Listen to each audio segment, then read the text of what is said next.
Carita ieu pengalaman nyata ti narasumber anu ngaranjeng tempat kejadian geus disamarkeun. Carita ieu bisa jadi pepeling keur urang sarerea. Yen dina kahirupan sapopoe urang kudu inget jeung muntang pageuh kanu maha kawasa. Anu mana tina ngalakonan hirup ulah nepikeun ngahalalkeun sagala rupa cara sangkan tujuan hirup urang ka sorang.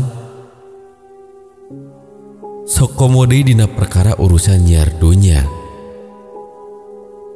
Nepi kami gawe hiji pagawean anu sifatna musyrik. Katambah bari jeung numbalkeun papada manusa. Naon halna ngeunaan carita anu rek didongengkeun ku kuring dina deungeut ieu.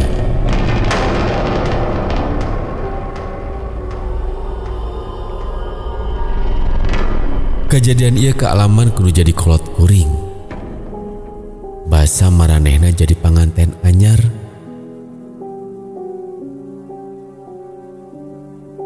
Sebut ngaran bapak kuring nyaeta Pudin.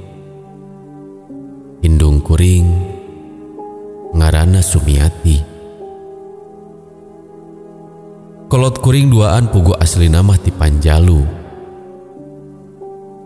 Sanggeus kawin, kolot kuring mutuskeun ngontrak imah di daerah Ciamis.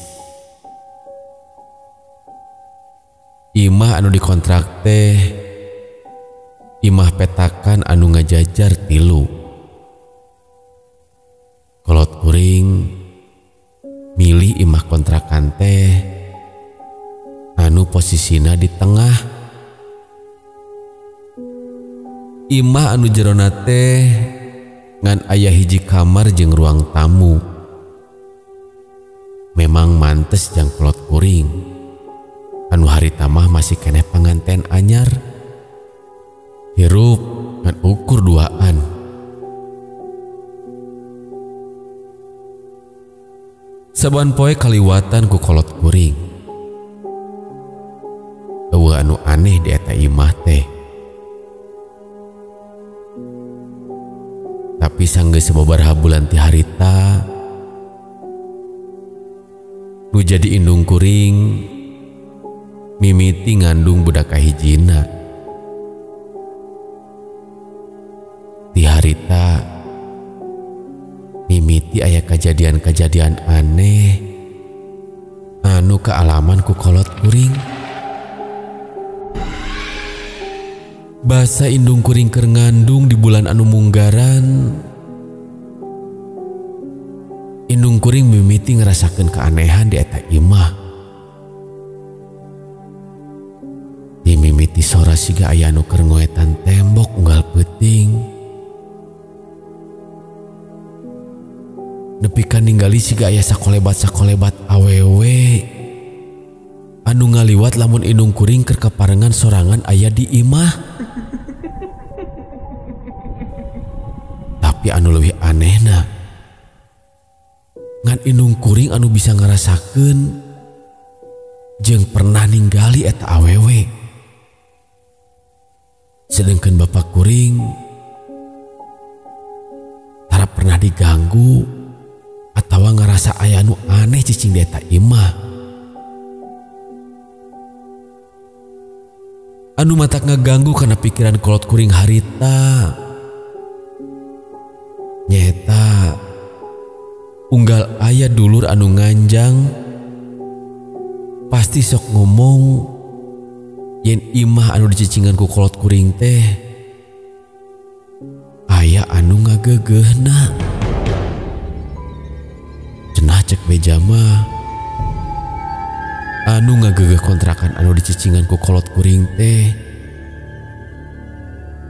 nya eta mangrupa awewe anu buukna panjang warna beureum siga anu ngaluarkeun seuneu. Malahan aya sababaraha dulur oge anu ngamejaan kolot kuring yen kolot kuring hade nama gancang-gancang pindah ti eta tempat. Tapi kolot kuring kekeh milih nyicingan eta imah. Pajar cenah pamali, lamun keur kandungan gede kudu milampah pipindahan imah. Jadi kolot kuring mutuskeun jang nyicingan eta imah nepi kanu jadi indung kuring ngalahirkeun. Kungsi hiji kajadian basa kakandungan indung kuring anu beki lila beki gede. Indung kuring sok ngerasa panas aya di eta imah teh. Komude lamun keur aya di jero kamar.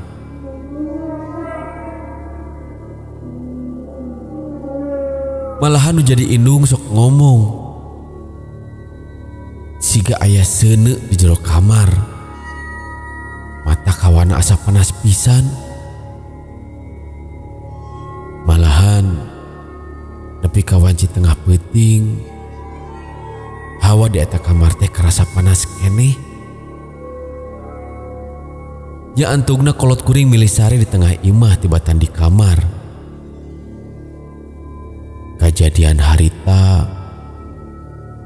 basa bapak kuring kaayaan keur masangkeun hordeng jang mindingan tempat kolot kuring sare.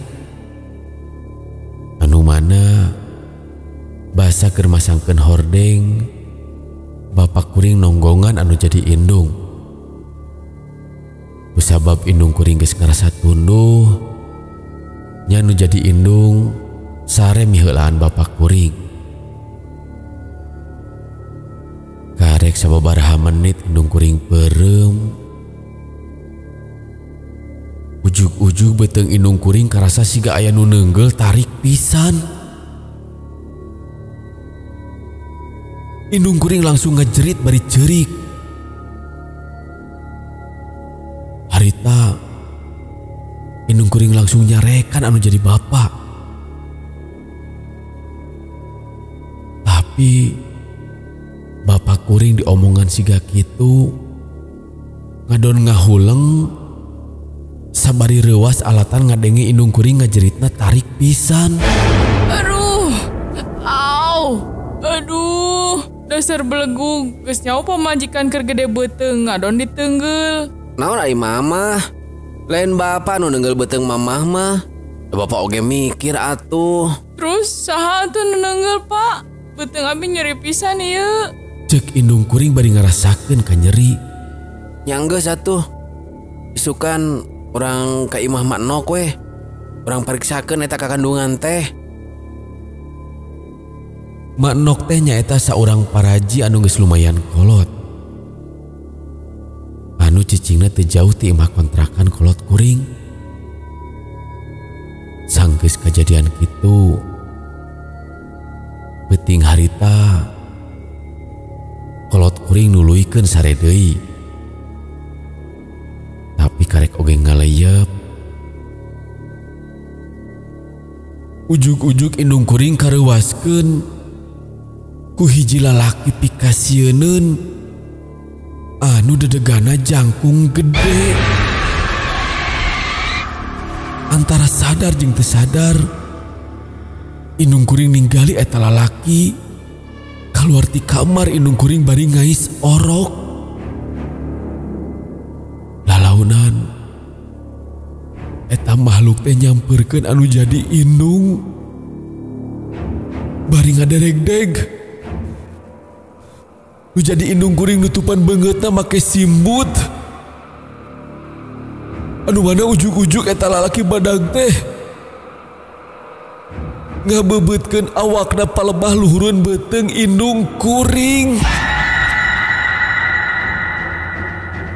Atuh puguh wae indung kuring harita keneh ngajerit ka nyanyerian. Bapak kuring anu ngadenge indung kuring ka nyanyerian langsung hudang bari tuluy langsung ngupahan indung kuring anu keur karandapan rasa kasieun. Beuting eta nu Nu jadi bapa jeung indung kuring keancikan ku rasa kasieun.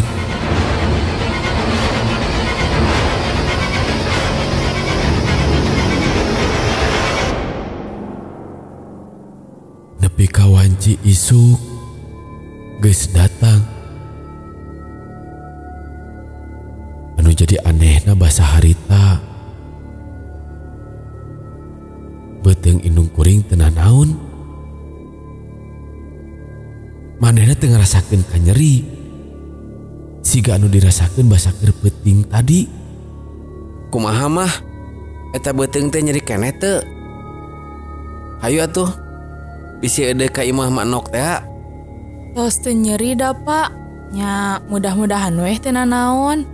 Da lamun rek ngalahirkeun ge moal mungkin Pak. Arek 7 bulan keneh oge ieu ka kandungan teh. Nyantos Bapak angkat damel weh ayeuna mah. Cek indung kuring. Ya akhirna mah bapak kuring mutuskeun ini digawe waktu harita mah. Nu jadi indung sakumaha biasana cicing di imah bari migawe pagawean rumah tangga. Basa indung kuring keur sasapu imah. Ujug-ujug tetangga sabelah imah datang nyamperkeun ka indung kuring. Nyi, ai tadi wengi kunaon? Nah ibu asa ngadangu sorat di bumi nyai. Jika aya anu ceurik bari amek-amekan. Nyai sareng caroge pasea tengah wengi. Oh, henteu Bu. Abdi sareng caroge teu pasea.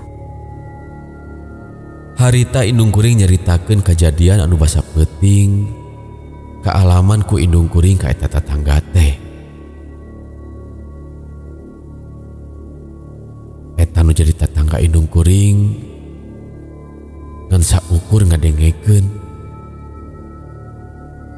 Manehna ngan ukur nyarita mere nyaho ka indung kuring yen kudu leuwih ati-ati. Jeung lamun bisa nu jadi indung kudu langsung nanyakeun hal sarupaning kitu ka jalma anu leuwih ngarti. Ngadenge omongan ti tetangga siga kitu. Di harita indung kuring ngalakonan kahirupan sapopoe di eta imah diancikan ku rasa kasieun. Basa indung kuring indit ka dapur. Manehna sok ngarasa siga aya anu nuturkeun ti tukang. Terus basa keur indung kuring asup ka kamar. Siga aya awewe pikasieun jeung buukna siga anu kaduruk nangtung di juru kamar. Tapi indung kuring ngawanikeun maneh nepikeun kanungguan bapak kuring balik.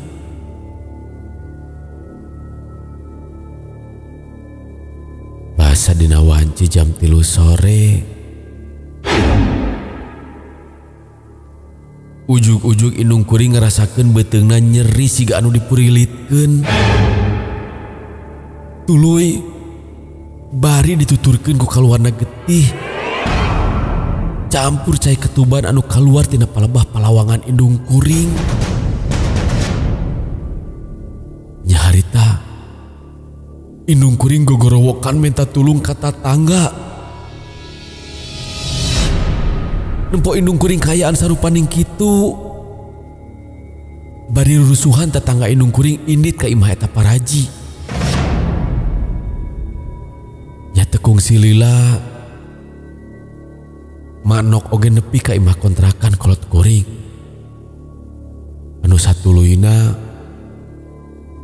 manehna nyiapkeun naon wae anu diperlukeun jang nulungan lahiran indung kuring. Sedangkeun tetangga anu lain nyusul bapak kuring ke tempat digawe. Maksud rek mere nyaho yen indung kuring rek ngalahirkeun. Astagfirullahaladzim. Budak Nyai teh tos teu aya Nyi. Budak Nyai tos ngantunkeun dina jero kakandungan. Tapi posisi budak teh dina kaayaan nyungsang. Cek Mak Nok bari ngabenerkeun posisi orok nu aya dina kaayaan sungsang dina jero beuteung indung kuring. Dina kaayaan anu keur ngagetih sarupaning kitu. Bapak kuring tungtungna nepi ka imah. Anu langsung harita keneh asup ka kamar muru anu jadi indung kuring. Mak, kumaha kaayaan pamajikan jeung budak abdi mak? Nah siga kieu kondisina. Ini loba getih anu kaluar mak. Jang. Budak anjeun tos teu aya. Budak Ujang teh tos ngantunkeun dina jero beuteung. Tapi ieu posisina nyungsang. Jadi rada hese keluar jabang bayina. Pamajikan Ujang oge ngagetihna loba pisan. Jadi cik pangneangankeun opat siki lah batu bata. Keku mak bakal dipake jang ngaganjel cangkeng pamajikan Ujang. Pada eureun pendarahanana jeung meh balik deui posisi orokna. Sanggeus nyaho kitu, bapak kuring buru-buru neangan sababaraha hiji batu bata. Sanggeus manggihan, eta batu teh dibikeun ka Mak Nok.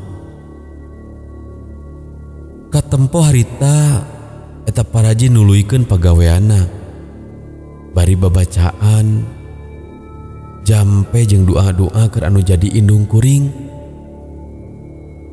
Tekung silila kaayaan indung kuring anu keur ngagetih oge geus eureun. Tapi eta posisi orok teh masih keneh sungsang. Bari jeung dina kaayaan anu geus maot dina jero beuteung keneh. Tangtuna dina kaayaan siga kitu mah jadi hese pisan jang awewe bisa ngalahirkeun kalayan normal. Kurang leuwih jam 4 sore eta paraji nyarita anu jadi bapak kuring. Jang, ayeuna emak rek balik heula sakedeungnya rek salat asar.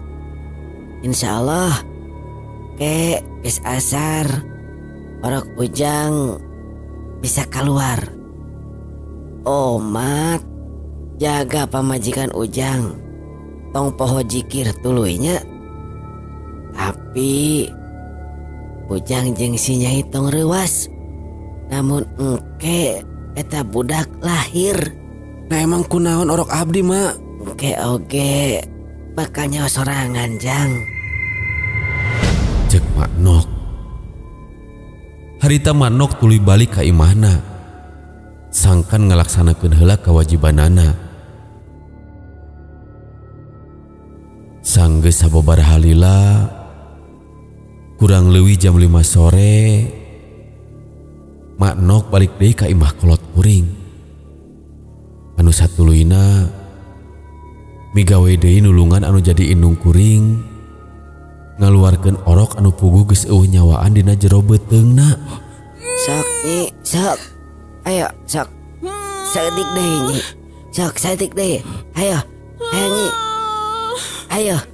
Ieu tos kaluar sirana sok. Tarik napas Nyi. Tarik napas. Sanggeus ngaliwatan usaha anu pinuh kasusah. Antugna eta orok teh kaluar. Tapi dina kaayaan geus maot. Astagfirullahaladzim. Maranehna bareng ngucapkeun istighfar. Basa ningali eta jabang bayi. Eta orok lalaki teh gobrang kadunya dina kaayaan anu pikawatireun. awakna geus geuneuh sehingga jalma anu geus dianiaya. Anu leuwih getirna pisan nya eta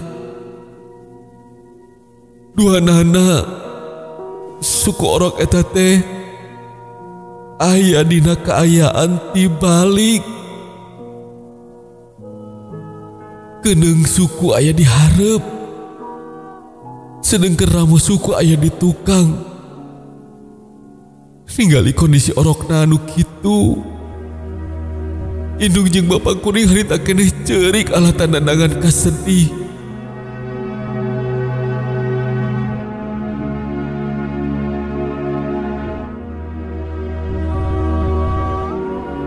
Sanggeus sagarupana disiapkeun,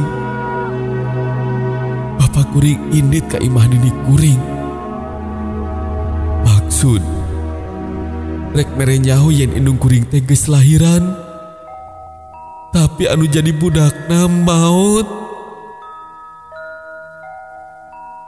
Dina kaayaan bapak kuring keur ka imah nini kuring, paraji eta mere nyaho ka indung kuring yen naon anu ngajadikeun kaayaan orokna siga kitu. Cenah mah eta teh pagawean makhluk anu ngagegeh kontrakan anu dicicingan ku kolot kuring. Kadenge caritaan paraji sarupaning kitu. Ya indung kuring oge nyaritakeun naon wae kajadian anu kaalaman ku indung kuring basa peuting saacana.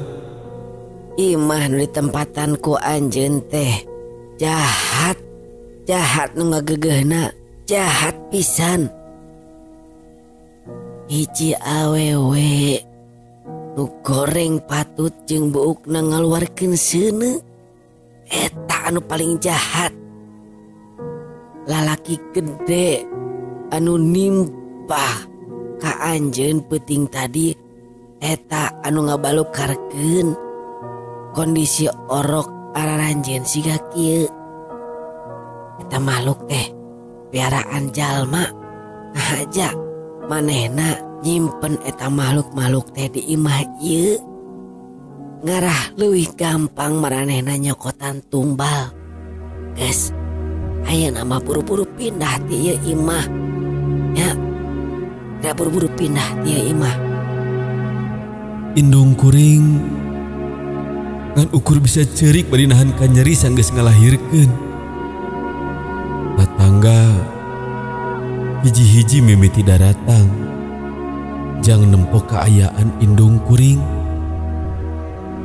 Maranehna reuwas ningali orok anu dilahirkeun ku indung kuring kaayaanna siga kitu. Sanggeus sababaraha jam bapa jeung aki kuring nepi ka imah. Dina kaayaan anu saayana, bapa jeung aki kuring mawa indung kuring jeung mayit orok ka imah nini kuring sangkan buru-buru dimakamkeun. Orok anu teu boga dosa eta kudu jadi tumbal pasugihan ti jalma anu boga kontrakan. Nya orok eta teh nya eta lanceuk kuring. Poe harita keneh oge kolot kuring langsung pindah ti imah laknat eta.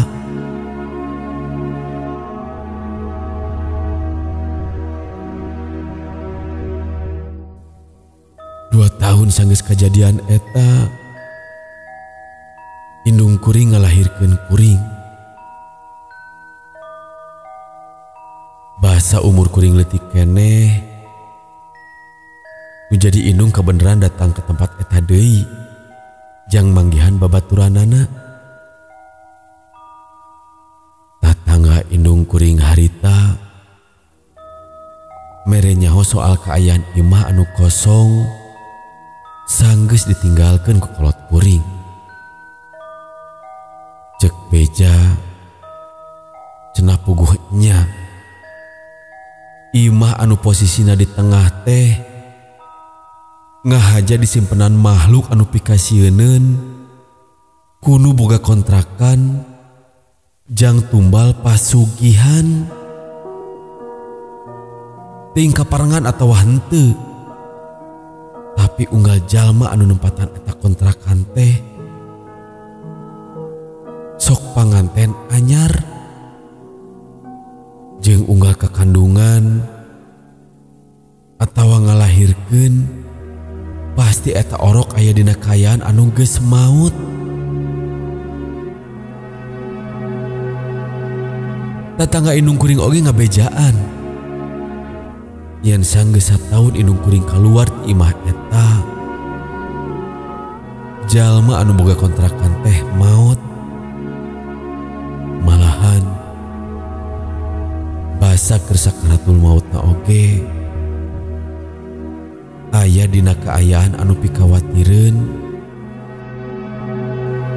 jeung pikasieun.